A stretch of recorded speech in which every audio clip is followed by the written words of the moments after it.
everyone for being here today. Sorry, I'm a little getting it together. I have been a little busy this morning, but I appreciate the opportunity to be here with y'all. I am wanting to share, y'all able to see my PowerPoint?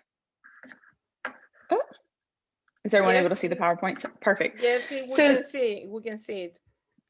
Wonderful. So this is a course that I developed for associate degree students that were not passing NCLEX for a community college in the South Louisiana area. So all of you know the importance of NCLEX success.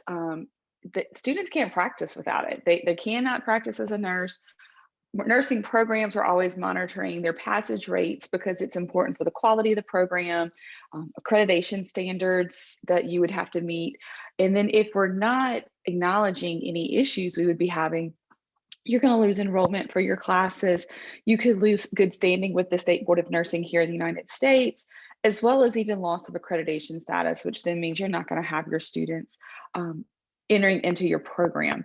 So this school noticed we had an issue. The school opened in 2009. So their first class testing for state boards was in 2010. And they had 100% passage rate for 2 years. As the program started to grow and there was a bigger pool of students coming in and things of that nature, they started seeing a slow decline in their passage rates from 100% down into the mid 80s. So that was a flag for them, especially as they were starting to prepare for their accreditation visit. So the faculty had decided that we need to do something about it. This program at this community college used the Health Education System Incorporated exam, which is HESI, is how it's abbreviated, the HESI exit examination.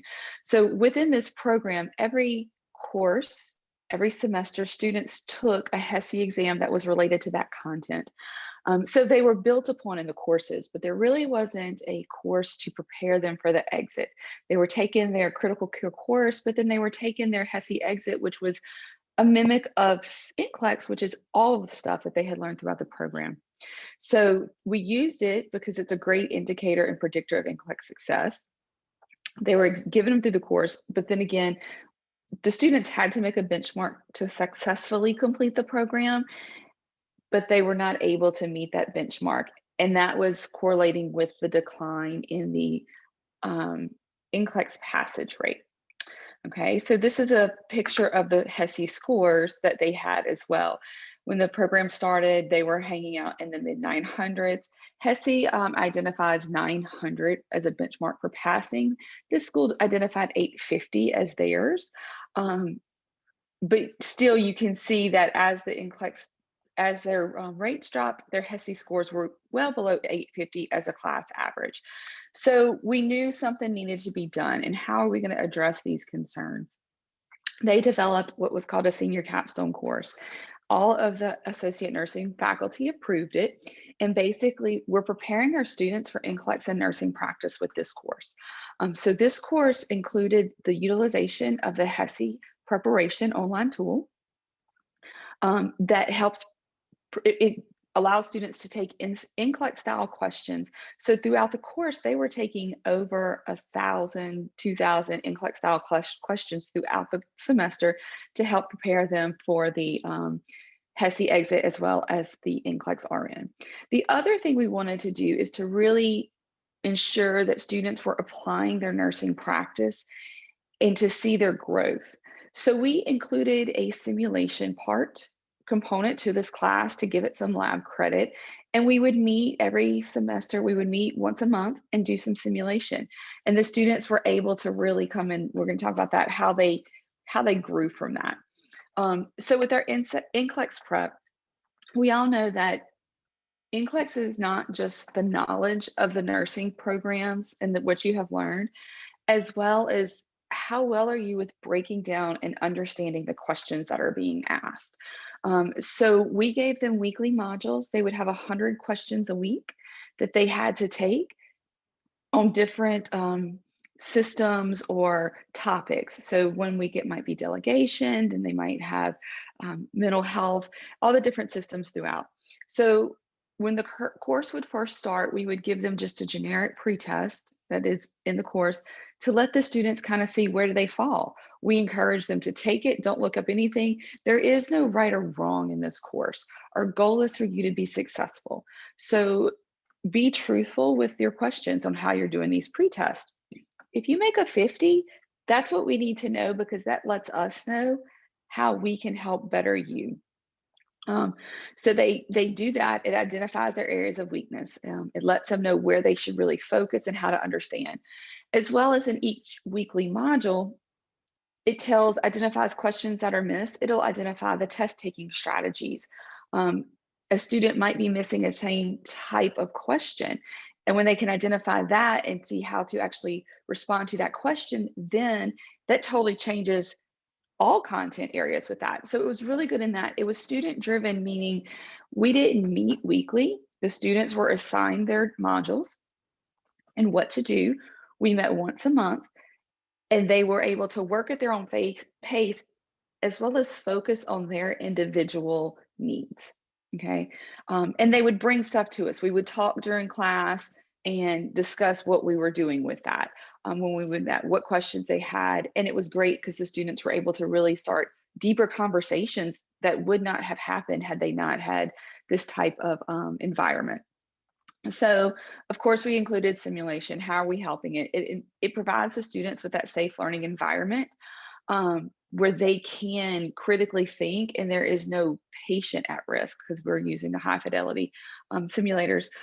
So we're enforcing all their critical thinking they've been using. They've had that time to think, and our simulation is student driven. So if the student decides, hey, we're going to run and it's going to be someone who is PEA, we're going to follow them with the decisions they've made, even though that's far from what we're doing, because that's how they're learning.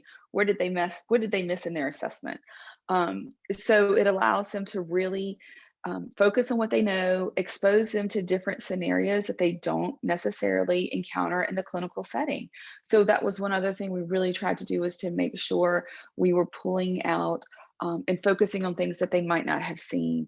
We would do head injuries, because at one point we had a time where we really weren't getting a lot of neuro patients. So we really would change it up as the students need it. After simulation, we debrief, we reflect upon everything, we talk about the experience. They reflect on their past clinical experience. Did they have something that may or may not have impacted what they did today? And then, of course, like I said, we're changing our scenarios to meet the needs of the students. Okay, so the course, with all of this information that we've put in there, it is a 1 credit hour course for the students. It is a lab credit. It is a pass or fail course. So you do everything, you successfully complete the course, you're great. It's all in the online setting, other than when we meet once a month for the simulation, as well as to meet for our HESI exam. They work at their pace. It's just reinforcing what was taught, because NCLEX is everything they've learned from day one. So this is a great time for them to spend that 15 weeks to review everything at a nice slow pace. As I always tell the students, it's a marathon, it's not a sprint. They don't realize they're studying from day one of the semester, but it actually promotes their personal growth. Okay, so we're finding that they're doing the questions. We always encourage them, if you are not unsure, if you don't know the topic, don't guess, go look it up, go find it. There's no penalty on these modules. You just have to make the benchmark score. But if you need to look up what you don't know to learn, we encourage you to do that. And then, of course, at the end, we want them to make the program benchmark on the HESI exam. So this is kind of my chart now. You can see here was our pre and post course, where our HESI scores were dropping off. And then we implemented the course and we went back up and we had very, very high HESI scores. And then I added in here, even up into 2019. In spring of 20, this is when the students were impacted here in the United States, and they were pulled from clinical setting. They were pulled about halfway through the semester and didn't get to finish their clinicals as well as their content. It all became online. And we had a little bit of a dip in our HESI exam scores.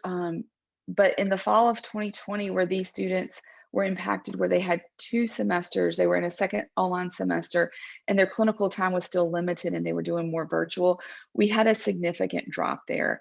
This was identified. We have made some adjustments in what we're doing in the course to help address some of these weaknesses, because the students were not necessarily coming to talk. So we started having weekly meetings to discuss questions. Hey, y'all been working on OBPs and mental health this week. What questions do y'all have? What concerns do y'all have? And basically each student had to bring a question that they had been missing, or a topic or a style of question they had been missing. So when our HESI dropped, we did see the same in the NCLEX. While we understand maintaining 100% is not necessarily something that we would see, while everyone would love it, we knew that wasn't necessarily attainable, but we were staying well above the 95 percentile. We did have a little dip in 2019. We did identify that related to a change in faculty. And that has been addressed. One faculty was more rigorous, and a new faculty coming in might not have been. So we did address that. But then here, these are our students that were directly impacted from not having the classroom setting. And even some of these students that graduated in the fall, they totally did not get any clinical in that spring, their third semester of a 4-semester program, because of the way their clinical fell. So we are anxious to see. The spring of 21 takes their HESI next week. So we really can't wait to see how their scores do from that. So we did make the changes to kind of really encourage the students to talk more, to address their issues. So in conclusion, with the implementation of the course overall, we did have a HESI mean score trending upward. We had an upward trend of our NCLEX pass rates. We were excited about that. All students who really took NCLEX within 3 months of graduation, those were the ones that were passing 100%. We did go back and follow the data. The students that were not passing NCLEX on their first attempt were those who waited well past 3 months. Their temporary permit to practice had expired, and they still had not taken NCLEX. So we really encourage our students to get in there and take NCLEX, continue using the modules. While they don't have to work on it, they do have that available for them to utilize for studying. The faculty continues to adjust the course as needed. And then of course, COVID did have a negative impact on our student learning and our test scores that we have addressed this semester. And we're really hoping that that's gonna have a positive impact on my results next week. So that's everything for this presentation. Do y'all have any questions for me?